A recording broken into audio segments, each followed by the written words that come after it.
French language सीखने की जो मेरी हैबिट थी, उसने मेरा करियर स्टार्ट किया है। अच्छा। मेरे लिए ये चीज़ मैटर करती है कि सिर्फ स्टडी काफ़ी नहीं है, डिग्री काफ़ी नहीं है, आप इसके अलावा क्या कर रहे हैं। आज हम यूथ को देखते हैं तो यूथ का एक बड़ा अजीब सा पर्सपेक्टिव है। वो एजुकेशन को सिर्फ अपने करियर या डिग्री के बेस पर समझते हैं। तो एजुकेशन का असल रोल क्या होना चाहिए? देखें, डिग्री और करियर को आप जुदा तो नहीं कर सकते, लेकिन आप ना मुल्क का जो तालीमी निज़ाम है वो हमारी ज़ाती और शख्सी और हमारा तबई रुझान जो है ना, ये उसके मुताबिक नहीं है। अमूमन किसी न किसी की ना ख्वाहिश पे तालीम हासिल कर रहे होते हैं कि जी फैमिली में फ़लाँ कहता है जी मेरा बच्चा ये बन जाए, तो वो उसकी ख्वाहिशात पूरी करते हुए पढ़ रहे हैं। हालांकि आप इंडिविजुअल एक यूनिक स्पीशीज़ हैं। नेचर ने आप जैसी स्पीशीज़ कोई कॉपी आपकी नहीं बनाई। ये जो हमारी एक जनरेशन है, इसके साथ प्रॉब्लम ये है कि पढ़ रहे हैं बट इनको पता ही नहीं चल रहा कि हम क्यों पढ़ रहे हैं, हम ठीक है। करना क्या चाहते हैं। तो इसमें फिर करियर काउंसलिंग जो है और टीचर्स, ये इनका बड़ा फिर रोल आ जाता है। तो बच्चे को, हर इंडिविजुअल को पकड़ के बिठा के पूछना चाहिए, गुफ्तगू करनी चाहिए, उसके सवालों जवाब होने चाहिए कि आपकी एप्टीट्यूड क्या है, आप चाहते क्या, आप दुनिया को कैसे देखना चाहते हैं, आप चेंज क्या लाना चाहते हैं। एजुकेशन का असल मकसद है ना, बंदे को हुनरमंद बनाना, स्किलफुल बनाना। सिर्फ डिग्री लेके उसकी मेमोरी चेक करके पेपर में 100 बटा 100 नंबर लेके ये करना काफ़ी नहीं है। अच्छा डॉक्टर अजय साहब, अगर हम देखें आज के यूथ में तो कौन सी वो एक स्पेसिफिक एज होनी चाहिए पाकिस्तानी यूथ में कि जिस एज में पेरेंट्स को चाहिए कि वो उनको कहें कि अब आप अर्न करना स्टार्ट करें? मैं तो कहता हूँ कि ये प्राइमरी से ही आप कह सकते हैं बच्चों को, जैसे पख्तून कम्युनिटी। तो जैदी साहब, अगले 10-15 सालों में आप कौन सी चीज़ देखते हैं कि एजुकेशन फील्ड में कौन सा वो एजुकेशन फील्ड का क्या रोल होगा? रिवायती एजुकेशन देने की बजाय इनको कोई वोकेशनल, इनको कोई टेक्निकल एजुकेशन दें, तो they will earn after completing the course. अस्सलाम वालेकुम, this is Mohammad Subhan Javed, an educationist and mentor. आप देख रहे हैं Subhan Javed talks. Welcome to another episode. आज हमारे साथ जो गेस्ट मौजूद हैं वो सिर्फ एक एकेडमिक पर्सनैलिटी नहीं, बल्कि एजुकेशन को एक लॉन्ग टर्म विजन के हवाले से देखने वाले एक स्ट्रॉन्ग विजन वाले इंसान हैं।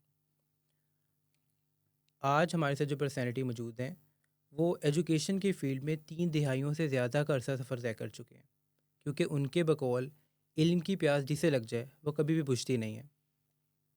प्राइवेट सेक्टर में 10 साल जॉब करने के बाद इन्होंने पब्लिक सर्विस कमीशन में टॉप किया, और इसके अलावा गवर्नमेंट शालीमार कॉलेज लाहौर में एजुकेशन की बुनियाद रखी, और government Islamia college civil lines Lahore में बीएस के कोऑर्डिनेटर भी रह चुके हैं। और सबसे इम्पोर्टेंट बात, ये एक ऐसी आइडियल पर्सनैलिटी हैं जो कि मेरे भी प्रोफेसर रह चुके हैं। मैं बात कर रहा हूँ डॉक्टर अज़हर अब्बास जैदी साहब, असिस्टेंट प्रोफेसर ऑफ फिज़िक्स की। आज हमारे साथ मौजूद हैं और आज हम बात करेंगे एजुकेशन पर और यूथ की गाइडेंस के डिफरेंट पर्सपेक्टिव पर। So let's dive in. Doctor Aziz Zaidi साहब, welcome to Subhan Javed talks and thank you so much for joining us. Welcome, thank you. I am really honoured कि मेरे साथ आज एक ऐसी आइडियल पर्सनैलिटी मौजूद है जो कि मेरे भी प्रोफेसर रह चुके हैं। Thank you very much for inviting me. Okay, तो डॉक्टर अज़ीज़ जैदी साहब, सबसे पहले मैं मैं आपके बैकग्राउंड से स्टार्ट करना चाहूँगा कि आप एजुकेशन फील्ड में कैसे आए और आपने कैसे ये जर्नी स्टार्ट किया अपना। अच्छा, ऐसे है कि मेरे ना वालिदैन दोनों ही गवर्नमेंट सर्विस में थे। ओके। वालदा मेरी टीचर थी और वालिद वापटा में इनकी सर्विस रही है। तो बेसिकली सारी उम्र हमने पेरेंट्स को बहुत एफर्ट और हार्ड वर्क करते हुए देखा। तो उन्हीं से ही इम्प्रेस हो के जब हमारी एजुकेशन एक सॉर्ट ऑफ जब कंप्लीट हुई, तो फिर मैंने एजुकेशन ही को ज्वाइन करने का फिर डिसीजन लिया। ठीक है। बाकी ओवरऑल बचपन हमारा बड़ा ज़बरदस्त गुजरा। हर काम करने का बड़ा जुनून था, जिसको आप लोग पैशन कहते हैं। तो सुई हमारी एक ही नुक्ते पे अड़ जाती थी कि I shall be the best, I shall be the best. यही चीज़ होती थी। और उसके बाद फिर चाहे वो स्टडी हो, स्पोर्ट्स हो, या हमारा कोई भी एक्स्ट्रा करिकुलर एक्टिविटीज़, किसी किस्म की एक्टिविटीज़ है, हमारा मोटो एक ही होता था, हमारी थिंकिंग बचपन में, लड़कपन में, कि हमने एक्सेल करना है, अच्छा बनना है। ठीक है। यानी कि हमने एक जगह टिकना नहीं है।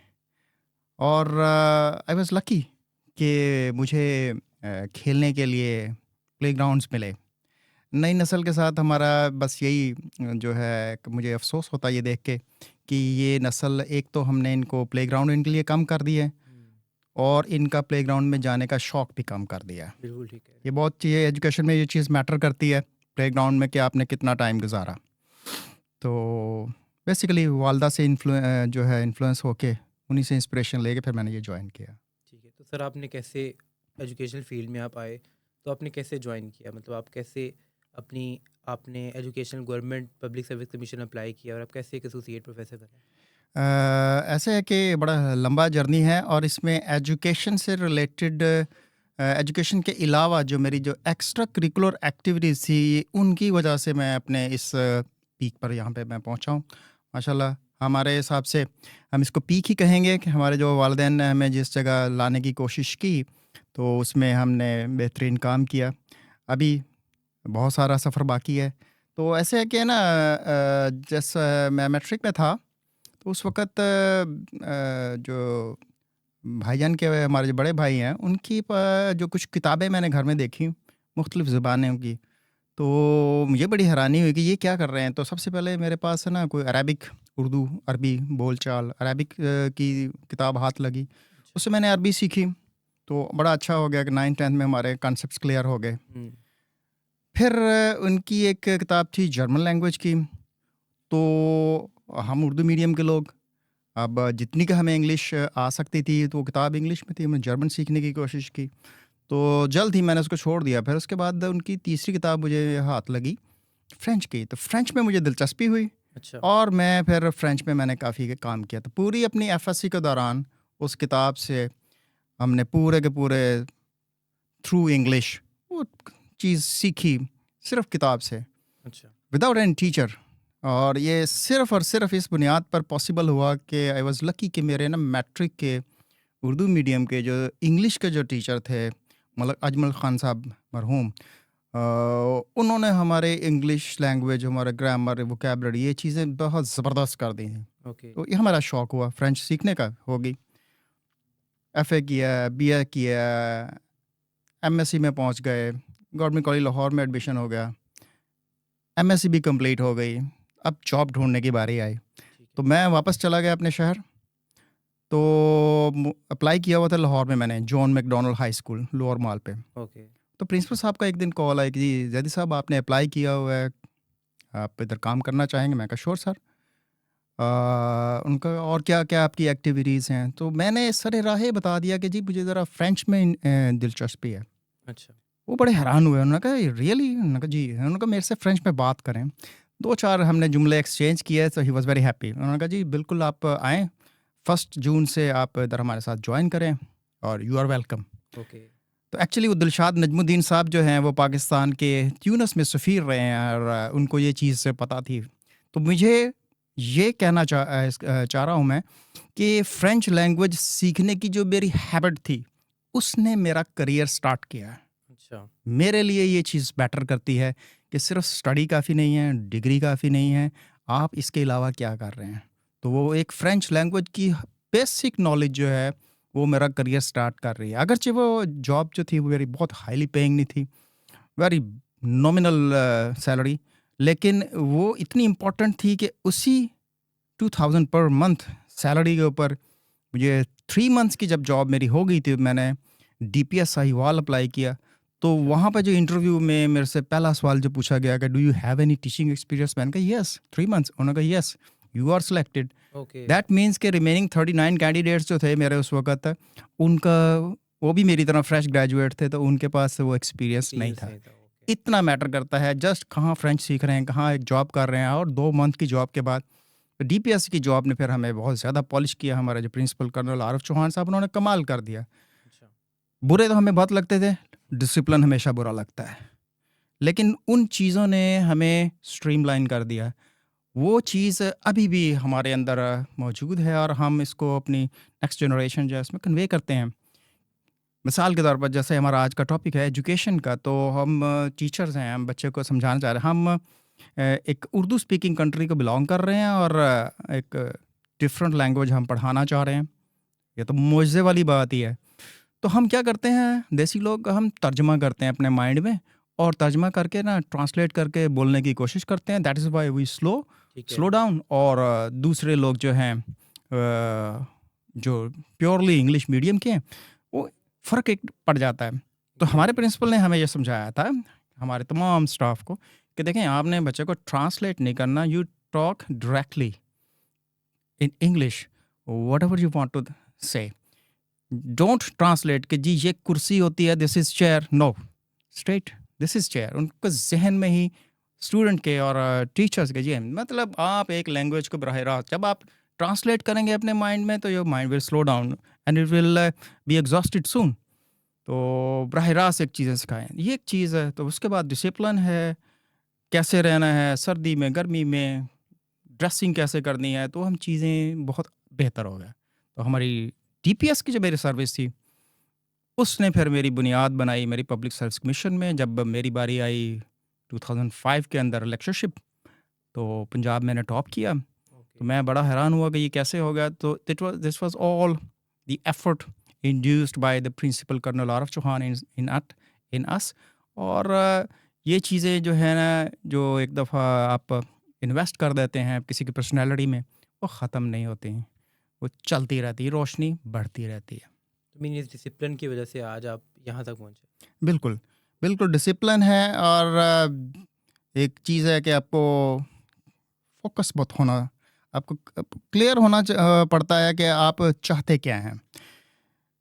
ये जो हमारी एक जनरेशन है, इसके साथ प्रॉब्लम ये है कि पढ़ रहे हैं, बट इनको पता ही नहीं चल रहा कि हम क्यों पढ़ रहे हैं, हम ठीक है। करना क्या चाहते हैं। हम्म, तो इसमें फिर करियर काउंसलिंग जो है और टीचर्स, ये इनका बड़ा फिर रोल आ जाता है। इनको बच्चे को, हर इंडिविजुअल को पकड़ के बिठा के पूछना चाहिए, गुफ्तगू करनी चाहिए, उसके सवालों जवाब होने चाहिए कि आपकी एप्टीट्यूड क्या है, आप चाहते क्या, आप दुनिया को कैसे देखना चाहते हैं, आप चेंज क्या लाना चाहते हैं। हम कुछ पूछते नहीं, तो वो खुद अपनी चेंज के बारे में बच्चा इंटरेस्टेड नहीं होता, पर सोसाइटी ही उसको चेंज कर रही होती है, वो खुद से सोसाइटी को चेंज नहीं कर पाता। बिल्कुल ऐसे ही सर। अच्छा sir, sir let's talk about youth. आज हम यूथ को देखते हैं तो यूथ का एक बड़ा अजीब सा पर्सपेक्टिव है। वो एजुकेशन को सिर्फ अपने करियर या डिग्री की बेस पर समझते हैं। तो एजुकेशन का असल रोल क्या होना चाहिए? देखें, डिग्री और करियर को आप जुदा तो नहीं कर सकते, लेकिन आप इतना कर सकते हैं कि ये डिग्री आपकी पर्पसफुल हो। ठीक है। कोई भी डिग्री ऐसी बच्चे को डाल दी जाए कि जी आप फलानी डिग्री ये कर लें, अब वो 2 साल के बाद वो डिग्री ही यूज़लेस हो, तो फिर आप एक पूरी जनरेशन के साथ ज़्यादती कर रहे हैं। बिल्कुल ऐसे ही। तो हमारे ना मुल्क का जो तालीमी निज़ाम है, वो हमारी ज़ाती और शख्सी और हमारा तबई रुझान जो है ना, ये उसके मुताबिक नहीं है। अमूमन किसी न किसी की ना ख्वाहिश पे तालीम हासिल कर रहे होते हैं कि जी फैमिली में फ़लाँ कहता है जी मेरा बच्चा ये बन जाए, तो वो उसकी ख्वाहिशात पूरी करते हुए पढ़ रहे हैं। हालांकि बिल्कुल आप ऐसे ही। इंडिविजुअल एक यूनिक स्पीशीज़ हैं। हम्म, नेचर ने आप जैसी स्पीशीज़ कोई कॉपी आपकी नहीं बनाई, लेकिन हम अपने आप को, अपनी सिग्निफिकेंस को, अपनी इम्पोर्टेंस को पहचान नहीं पाते। बस किसी की ख्वाहिश के ऊपर पूरी ज़िंदगी गुजार देते हैं। बाद में हमें फ़ील होता है कि मार्केट में फ़लाँ डिग्री की डिमांड थी और हम फ़लाँ डिग्री करते रहे, तो कहाँ पे गलती हो गई। तो ये है कि आपने, कि जो सीनियर लॉट है उसको चाहिए कि अपने जूनियर लॉट को टाइम पर और फ्यूचर और जो ट्रेंडिंग डिग्रीज़ है उसको देखते हुए उसको प्रॉपर गाइड करें। ठीक है। अच्छा डॉक्टर अजहर साहब, यहाँ पे अभी हमने बात की है कि जो यूथ है उनको अपने फॉलो करना चाहिए कि ट्रेंड्स क्या चल रहे हैं, जो कि डिग्री आपकी सबसे एक्सीड कर रही है, जो उस टाइम चल रही है। तो यहाँ पे अगर हम देखते हैं यूथ बहुत ज़्यादा कंफ्यूज हो जाती है कि हर फील्ड के अंदर अगर हम बात करें, even if you are talking about software engineer field या किसी भी फील्ड को देखें, तो वहाँ पे एक बहुत ही वेस्ट फील्ड अब बन चुकी है।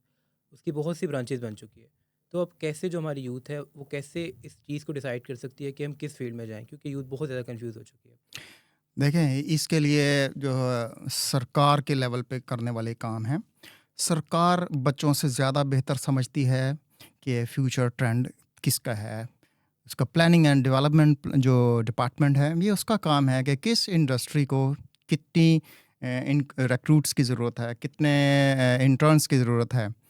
ये सरकार ही का काम है कि डिग्री में इतने एडमिशन दे, ठीक है। और उसके बाद उनकी इंटर्नशिप कंप्लीट करवाए।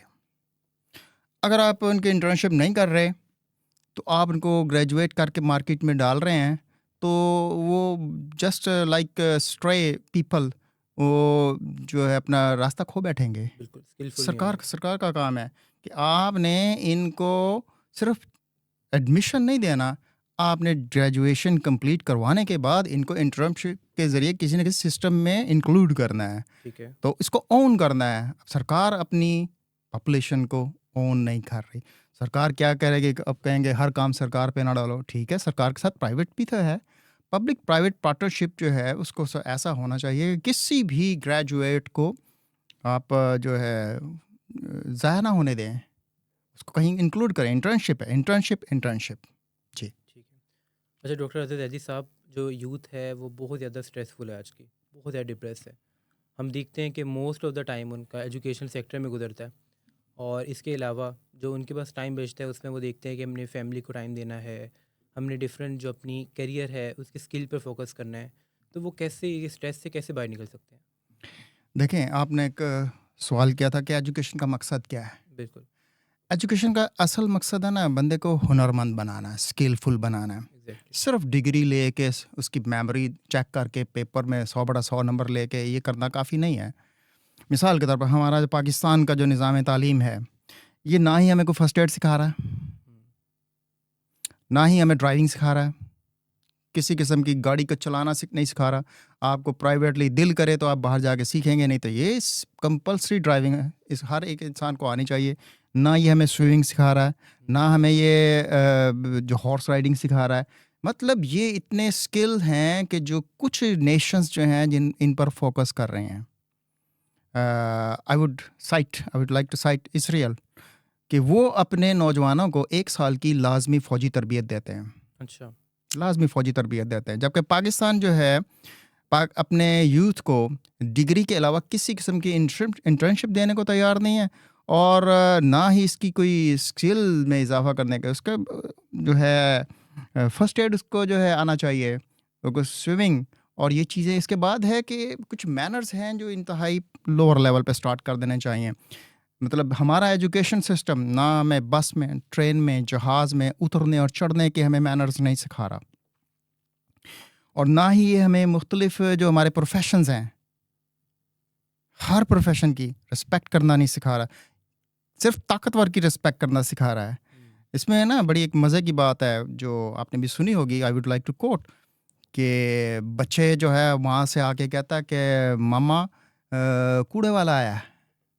तो मामा कहती नहीं बेटा, कूड़े वाले हम हैं, वो सफाई वाला है। बिल्कुल। ये है माइंडसेट कि हमने उसको कूड़े वाला बनाया हुआ है, हालांकि वो सफाई करने आ रहा है। तो हमें उस कूड़े वाले जो है, जो कूड़ा उठाने वाला है, जो सफाई करने वाला है, उसको भी रिस्पेक्ट देनी पड़ेगी। अगर हमने उसको जो एक जो रिडिकुलस सा वर्ड है हमने जो बोलते हैं उसके लिए अगर हम वही बोलेंगे, तो हम एक क्लास डिफरेंस क्रिएट कर रहे हैं, हम अपने आप को सुपीरियर बना रहे हैं। अगर हालांकि हम सुपीरियर नहीं हैं, अल्लाह पाक ने तो इंसानों को एक सेम लेवल पर बनाया है। एग्जैक्टली। ठीक है, डिफरेंट प्रोफेशंस बनाए एक दूसरे की सपोर्ट के लिए। तो हम ये कैसे कह सकते हैं कि फ़लाना प्रोफेशन जो हमारे नीचे है और हम उससे बुलंदतर हैं? तो हमारे मुल्क में ये निज़ाम तालीम जो है ना, ये क्लास डिफरेंस क्रिएट कर रहा है। इसको जो है पूरे ग्राउंड लेवल पर जाकर करिकुलम बनाकर, एक्टिविटीज़ बनाकर ये चीज़ें सिखानी होगी। मिसाल के तौर पर स्कैंडिनेवियन कंट्रीज़ में क्या होता है, छोटे स्कूल लेवल के जो बच्चे हैं उनको भी महीने में, हफ्ते में कोई एक दिन की एक्टिविटी होती है। टीचर उनको लाइन बना के स्कूल से बाहर ले जाती है, बस स्टॉप पे ले जाती है, उसको सिखाती है कि ये देखो ये बस आएगी, आपने यहाँ पर खड़े होना है, इस तरह से आपने लाइन बनानी है, और इतने लोग जब चढ़ जाएंगे, जब उधर से जो लाइट बीप करेगी उसके बाद अगले बंदे ने नहीं चढ़ना। जबकि पाकिस्तान में ज़ाहिर है कि मैंने अपना अजीब सेटअप बना लिया है। हमें बस में या वैन में चढ़ने का और उतरने का सलीका जो है हम भूल गए। I don't know why. तो ये सोसाइटी किस तरफ को ड्रैग कर गई है। ये चीज़ें रीसेट की जा सकती हैं। आप वापस आएँ, करिकुलम में आएँ, टीचर्स को रिस्पेक्ट दें, टीचर को समझाएं कि जी हम आपसे ये डिमांड कर रहे हैं, आप इस सोसाइटी को ऐसा बना के दें। जब आप टीचर से कुछ डिमांड ही नहीं करेंगे, उसको कहेंगे कि जब आप सिर्फ ये ज्योग्राफ़ी पढ़ा दें और आप सिर्फ अरबी का तर्जमा पढ़ा दें, तो वो बस फिर उतना ही उसको आएगा। जो एक्स्ट्रा चीज़ें हैं वो सरकार ने नहीं सिखानी। जो मैनर्स हैं, रोड मैनर्स हैं, स्ट्रीट मैनर्स हैं, पब्लिक से डीलिंग के जो मैनर, ये सरकार नहीं सिखाएगी, ये आपके तालीमी इदारे सिखाएंगे। अगर आप तालीमी इदारों में साथ को ये चीज़ जो असाइनमेंट नहीं देंगे, कोई भी नहीं सिखाएगा। ठीक है।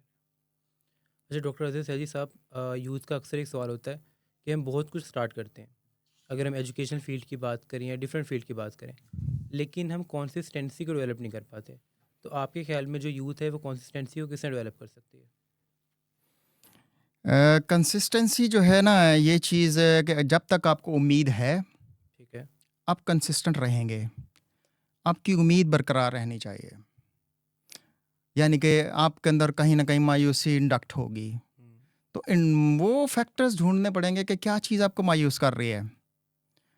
क्या आपको अर्निंग का जो है डर है, या आपको मैनर्स ना सीखने का डर है, या आपको सब्जेक्ट ना आने का डर है। ये चीज़ें जो है उनको सॉर्ट आउट करेगा तालीमी इदारा। ठीक है। और तालीमी इदारा जब तक एक स्टूडेंट की एक पर्सनल फाइल नहीं बनाता, उसके पूरे साल का रिकॉर्ड एक इंडिविजुअल फाइल में नहीं लगाता, तो हम नहीं जान पाएंगे कि ये बच्चा 2 साल पहले कैसा था, आया इसमें इम्प्रूवमेंट हुई है कि नहीं, ये मेंटली स्टेबल था कि नहीं, कितने बच्चों से लड़ा, कितनों को गाली दी। ये रिकॉर्ड होना चाहिए फाइल के अंदर। रवाज नहीं है हमारे। यूरोप में रवाज है कि आप मुल्क के अगर प्रेसिडेंट भी बन गए हैं, तो आपकी पर्सनल फाइल प्राइमरी स्कूल की वो स्कूल में पड़ी हुई है। वो जानते हैं कि बच्चा प्राइमरी में कैसा था और ये किस तरह से इसके ऊंचे विचार थे और ये क्या करना चाहता था। और देखें हमारे टीचर ने जो उस वक्त उसकी असेसमेंट की है, ये इतनी वैल्यूएबल है कि ये बच्चा जो है इस वक्त एक ग्रेटर स्टेज पे पहुंचा हुआ है। जबकि हमारे पास है, बच्चे के पास पूरे एकेडमिक टेन्योर पूरा करने के बाद सिर्फ एक सनद हम उसको दे देते हैं। हमारे पास ये नहीं पता कि बच्चा सोच क्या रहा है। बिल्कुल। आज पाकिस्तानी है, यूरोप, मिडल ईस्ट, अमेरिका जाना चाह रहे हैं, वो आपसे आपके किसी डिग्री पर जो है डिपेंड नहीं कर रहे। किसी डिग्री की हमारी कोई वैल्यू नहीं। वो आपसे सवाल पूछते हैं, वो आपकी सोच जानना चाहते हैं। एग्जैक्टली। क्या आप हमारे लोगों के साथ मिक्सअप होंगे कि नहीं? क्या आप हमारा कल्चर टॉलरेट करते हो कि नहीं? क्या आप अपना कल्चर आके यहाँ पे इम्पोज करोगे, या आप हमारे कल्चर में हमें जो मिक्सअप होके शुक्रगुजार होगे? तो वो हमसे सवाल करते हैं और हम कहते हैं कि ले जी मेरे पास तो इतनी बड़ी डिग्री थी, डिग्रियों को तो उसने पूछा ही नहीं, मेरा वीज़ा रिजेक्ट कर दिया। तो ये चीज़ें हमें अपने 16 ईयर एजुकेशन सिस्टम जो है उस पे बच्चों को उनकी सोच का हमें पता होना चाहिए और कागज़ पे हमें लिखी होनी चाहिए कि उसकी सोच क्या थी और अगले साल क्या और अगले साल क्या है।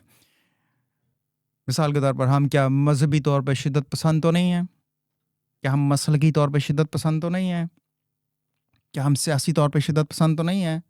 क्या हम इलाकाई तौर पे शिद्दत पसंद तो नहीं हैं?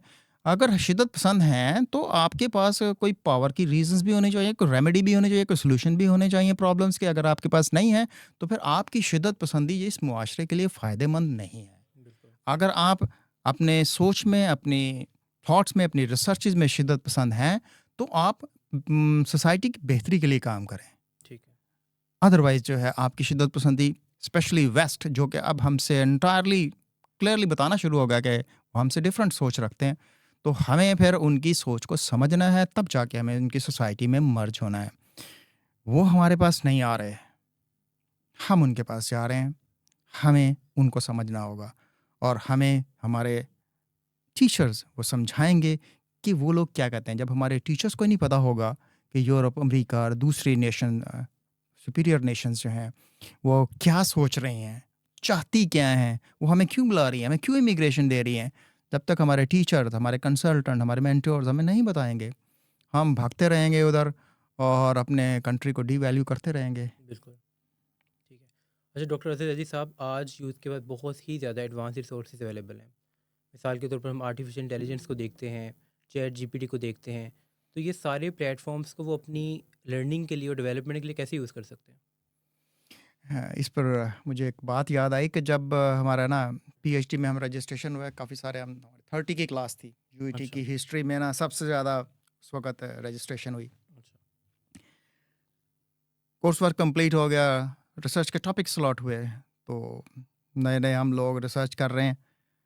तो गूगल से देखा, रिसर्च पेपर मिले ढेर सारे, अब उनको पढ़ना और समझना ही मुश्किल हो गया। तो हम में से 1-2 दोस्तों ने हमने जाके अपने-अपने रिसर्च सुपरवाइज़र से पूछा। तो मेरे रिसर्च सुपरवाइज़र डॉक्टर शाहिद रफ़ीक, उनकी मुझे बात याद आ रही, मैंने उनसे पूछा ये इसको शुरू कहाँ से करना है? उन्होंने कहा कि go to the library, leave the research paper the side. उन्होंने कहा नहीं रिसर्च पेपर ना पढ़ें, उनका पहले अपनी बेसिक नॉलेज ठीक करें, अच्छा। उसके बाद देखें दुनिया ने प्रैक्टिकली इस पे क्या किया है, तो उनको दुनिया की बात आपको समझ में आएगी। तो बेसिक नॉलेज के लिए किताबें हैं और हमें किताब पढ़ने का कोई शौक नहीं है। ये बहुत ख़तरनाक रुझान है इस कौम के लिए। तो फिर क्या होगा, फिर हम सिर्फ सुनी सुनाई बात पे चलेंगे, सुने सुनाए ट्रेंड्स पे चलेंगे, सुनी सुनाई जॉब्स करेंगे, तो हम अपना जो है हमारा विजन कुछ नहीं होगा। अच्छा डॉक्टर अज़र अली साहब, इसी बात को अगर हम रिलेट करें तो यूथ का एक अक्सर क्वेश्चन होता है, वो कहते हैं कि हमारे पास रिसोर्स बहुत ज़्यादा अवेलेबल है। Let's talk about like GPT को देखें, बुक्स को देखें, सो हर जगह रिसोर्स ही रिसोर्स है। तो कैसे जो हमारी यूथ है वो कैसे ये बात चेक कर सकती है कि हम किस रिसोर्स पे रिलाई करें और इन सब को कैसे हम संभालें? देखें इसके लिए मैं ऐसे कहूँगा कि को लाइट के आगे जब तक आप दुरुस्त लेंस नहीं लगाएंगे, लाइट फोकस नहीं होगी। बिल्कुल। इतने सारे रिसोर्सेज अगर आपके पास आए हैं, दरमियान में अगर आपके एक मेंटोर नहीं है, एक टीचर नहीं है, एक अच्छा टीचर अगर नहीं है, वो आपको नॉलेज फोकस करके नहीं देगा। जब इतनी बिखरी हुई चीज़ें आपके पास आएंगी, आप उनमें से सॉर्ट आउट करना, आप उलझ जाएंगे, आप थक जाएंगे, और फिर जो सबसे जो ख़तरनाक चीज़ जो होगी, आप मायूस हो जाएंगे। मायूसी जो है सबसे ख़तरनाक चीज़ है। इंसान की जो सोसाइटी की जो प्रोग्रेस हुई है, ये उम्मीद पे हुई है। बिल्कुल। अगर इंसान मायूस हो जाता कि जी मैं तो कुछ कर ही नहीं सकता, तो जैसे कहा जाता है कि हम फिर वही पत्ते ही बांध रहे होते, हम फिर जंगलों में फिर रहे होते। लेकिन नहीं, इंसान ने उम्मीद थी कि हम कुछ तब्दीली लेके आएंगे, इंसान ने किया, करते करते आज हम जिस स्टेज पर हैं, हम ना नज़र आने वाली एनर्जी की मदद से एक जगह से बैठ के इस ज़मीन के दूसरे हिस्से में बात कर रहे हैं, उसकी तस्वीर देख रहे हैं, जो कि आप अगर बिल्कुल डे वन से कंपेयर करें तो ये नामुमकिनात में से नज़र, लेकिन इंसान है, उसने मुआजा कर दिखाया। उम्मीद, मायूस नहीं होने देना आपने, तो आप कामयाब हैं। ठीक है। अच्छा डॉक्टर अज़र अली साहब, यहाँ पे हम अगर यूथ की बात करें तो यूथ आज की बहुत ज़्यादा हमारी जो अमाउंट है या जो यूथ है वो डिग्री तो हासिल कर रही है, लेकिन उनका सबसे बड़ा इशू है कि उनमें कॉन्फिडेंस नहीं है। उनको ये नहीं पता कि हमने बात अपनी किस तरह करनी है, किसी से अपनी बात किस तरह मनवानी है। तो ये कॉन्फिडेंस ना होने की वजह क्या है? देखें, आपने सबसे पहले बच्चे को तालीम दे दी। ठीक है। तालीम का मतलब हुआ उसको सिखा दिया कि 16 साल क्या है। अब जब तक आप उसको उस तालीम को इम्प्लीमेंट करने का प्लेटफॉर्म नहीं देंगे, उसको इंटर्नशिप नहीं देंगे, उसको चाहे लेस पेड जॉब ही क्यों ना हो, जॉब उसको अगर आप नहीं देंगे, वो अपनी सारी लर्निंग जो है भूल जाएगा। एक इंसान की मेमोरी परमानेंट नहीं होती। बिल्कुल। With the passage of time कोई शॉक्स आ गए, कुछ प्रॉब्लम्स आ गए, कुछ जो है डिज़ास्टर्स आ गए, मेमोरी डिस्टर्ब हो जाएगी। दो कुछ उसकी लर्निंग है वो भूल जाएगा। बट अगर उसने कुछ चीज़ें प्रॉपरली प्रैक्टिस की हैं, अगर उसने ड्राइविंग सीख ली है, अब वो ड्राइविंग जो है उसको जितनी मर्ज़ी उसको टेंशन हो, उसको ड्राइविंग नहीं भूलेगी। वो गाड़ी चला के अपनी मंजिल तक पहुंच जाएगा। लेकिन उसको गाड़ी ही नहीं चलानी आती, तो सिंपली वो अपनी किताबी नॉलेज से कि गाड़ी के अंदर 4 टायर होते हैं, 4 पहिए होते हैं और स्टीयरिंग होता है और एक चाबी लगी होती है, वो इस तरह से गाड़ी नहीं चला सकता। आपको इसको ट्रेनिंग देनी पड़ेगी। तो ये है कि आप तालीम के साथ आप उसको तरबियत, मश्क, इंटर्नशिप जो है उसको देंगे, तो फिर उसकी कॉन्फिडेंस भी इसमें आएगा, उसके जो है कन्फ्यूजन भी उसकी दूर हो जाएगी और उसकी मायूसी भी नहीं होगी। ठीक है। तो मतलब अगर हम इन सबको सम अप करें तो अगर जो आज हमारी यूथ में कॉन्फिडेंस नहीं है और वो लोग जो कि अपने में कॉन्फिडेंस लाना चाहते हैं, तो उनको ये चाहिए कि वो जो अपनी जो स्पेसिफिक स्किल है, ये जो डिग्री है, उसके साथ कोई ना कोई इंटर्नशिप करें या स्किल्स में प्रूफ करें। अच्छा एग्जैक्टली, एग्जैक्टली। और उसमें मैं एक और चीज़ ऐड करना चाहूँगा कि जो मेरे बहुत मतलब किसी काम करने में कोई झिझक नहीं होनी चाहिए। हमारा सबसे बड़ा मसला, हम थोड़ी-सी 4 क्लासें पढ़ जाते हैं, तो हम एक छोटा-सा काम करने के लिए हम राज़ी नहीं होते। बिल्कुल। झिझक है हमें छोटा काम करने में। मेरे बहुत करीबी चाहे जानने वाले भी क्यों ना हैं, उनको भी ये चीज़ नहीं पता। मैंने अपने पीएचडी कंप्लीट करने के बाद एक लेडीज़ बुटीक बनाई अच्छा। और कामयाबी से चलाई। लोगों के लिए ये नाकाबिले यकीन है, बट मेरे लिए चैलेंजिंग था। हुँ। तो मैंने कहा मैं ये करके देखता हूँ, और मैंने किया। और उसमें मैंने जो है मतलब मुख्तलिफ ड्रेस आइटम्स उसमें रखे, उनकी कैटेगरीज ढूंढी, पब्लिक की डिमांड देखी, कस्टमर की डिमांड देखी, और उसके मुताबिक मैंने चीज़ें अरेंज की। और मैंने अपने स्टडी में नॉर्मल जॉब टाइम से अपना टाइम निकाल के आफ्टरनून में मैंने ये काम किया। और मुझे खुशी हुई कि I was one of the successful person in the market. Okay. तो मैं ये कहना चाहता हूँ कि अगर मैं कहूँ शर्म कर दूँ कि जी मैंने तो पीएचडी की है, मैंने तो कारोबार का कोई काम ही नहीं करना, तो फिर मैं ये नया टेस्ट ना कर पाता अपनी लाइफ का। तो कहने का मतलब है कि आप जब आप बिज़नेस के लिए जाएँ, तो आप किसी चीज़ से हेजिटेट नहीं करें। छोटे से छोटा ये हमारे, मैं ज़रूर कोट करूँगा, हमारे पख्तून जो है कम्युनिटी, इसके जो पीपल हैं वो अपने कोई भी काम करने को छोटा या बड़ा अपनी आर नहीं समझते। बिल्कुल ऐसे ही। ये चीज़ है। इसलिए वो किसी के आगे हाथ नहीं फैलाते।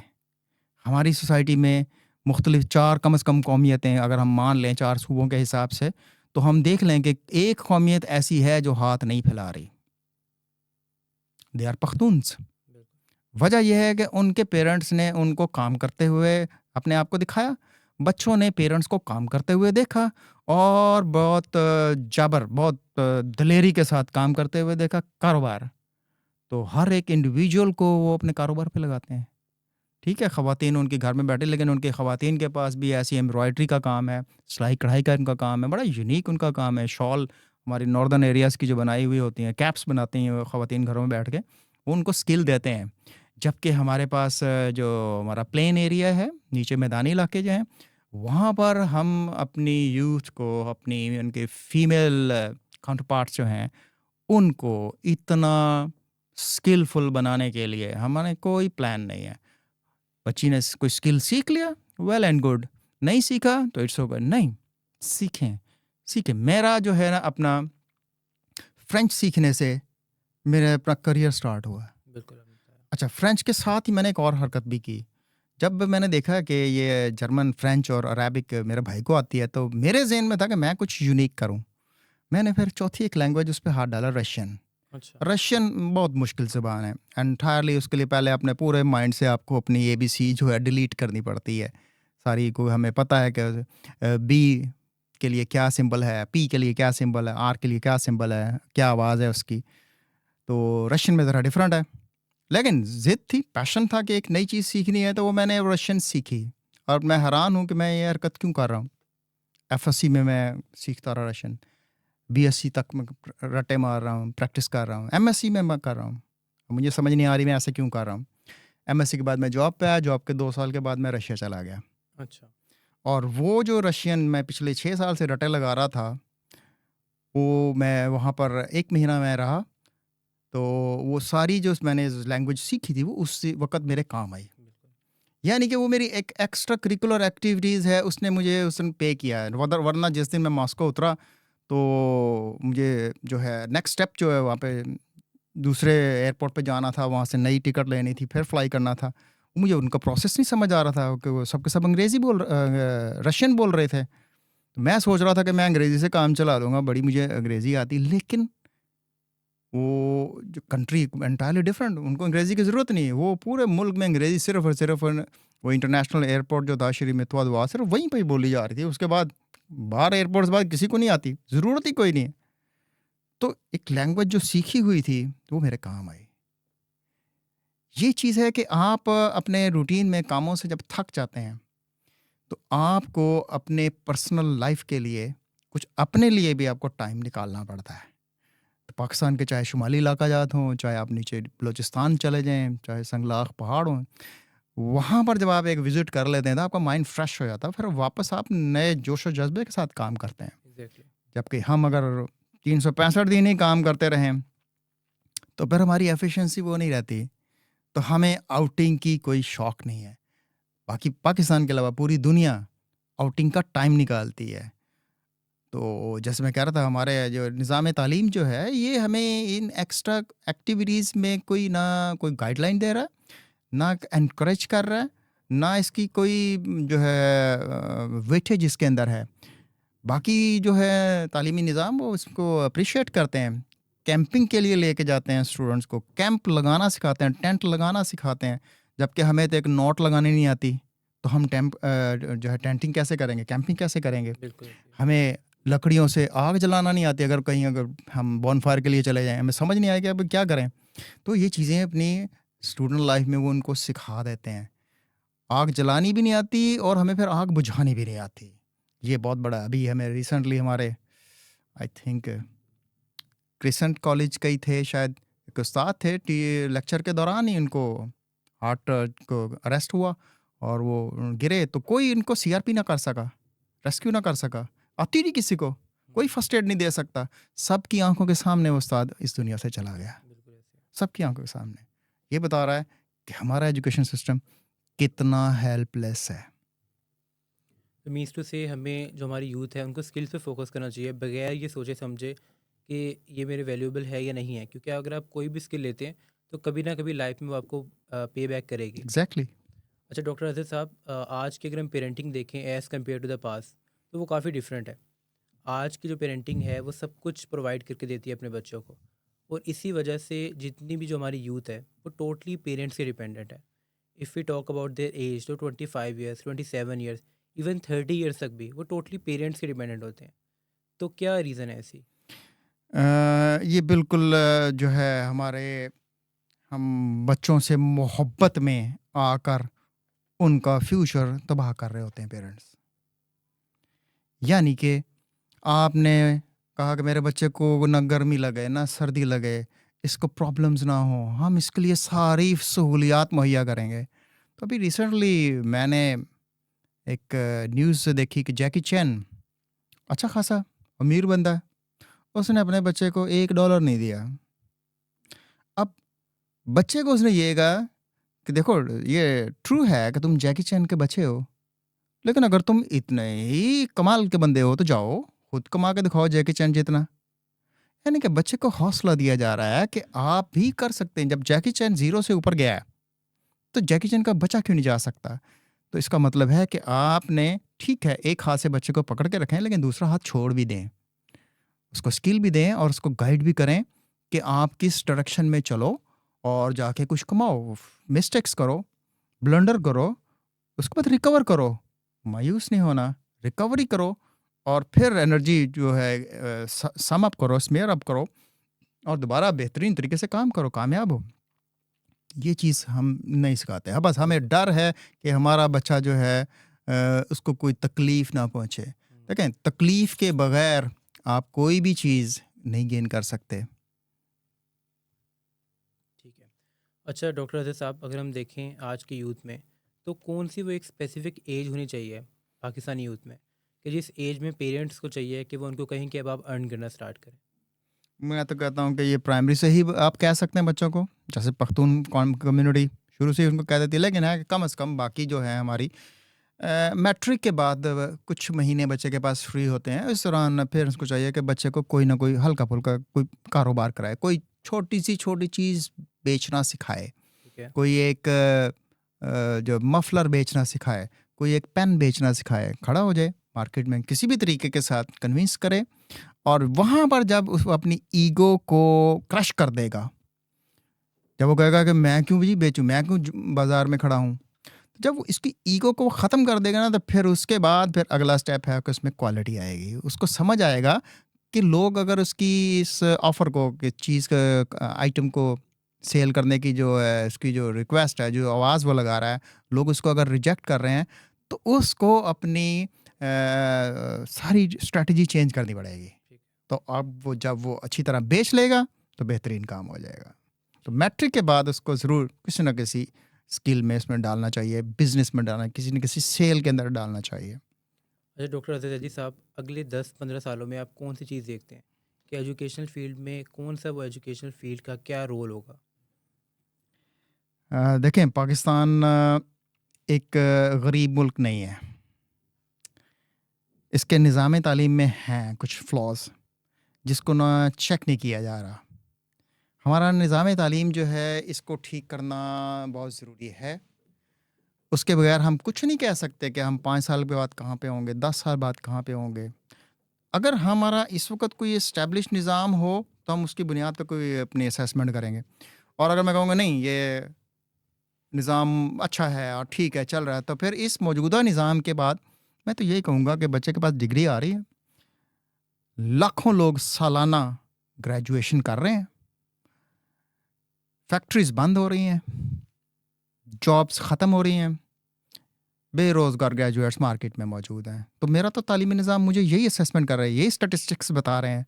लेकिन अगर आप कहते हैं कि नहीं, कि आपको इनको रिवायती एजुकेशन देने की बजाय इनको कोई वोकेशनल, इनको कोई टेक्निकल एजुकेशन दें, तो they will earn after completing the course. रिवायती एजुकेशन आपको नहीं देगी। तो हमने रिवायती एजुकेशन में ज़्यादा लोग डाले हुए हैं, जिसकी वजह से हमें जो बेरोज़गारी हमारी बढ़ रही है। अब डिग्री कंप्लीट करने के बाद बच्चे को नहीं आ रहा, तो 10 सालों के बाद भी अगर यही सूरत हाल रही तो हालात ज़्यादा ख़राब होंगे। आई एम सॉरी टू से। डॉक्टर जैदी साहब, thank you so much for joining us today. तो नाजरीन, ये था आज का हमारा पॉडकास्ट। मिलते हैं नेक्स्ट एपिसोड में, तब तक के लिए अपना बहुत ख्याल रखिएगा। पाकिस्तान जिंदाबाद।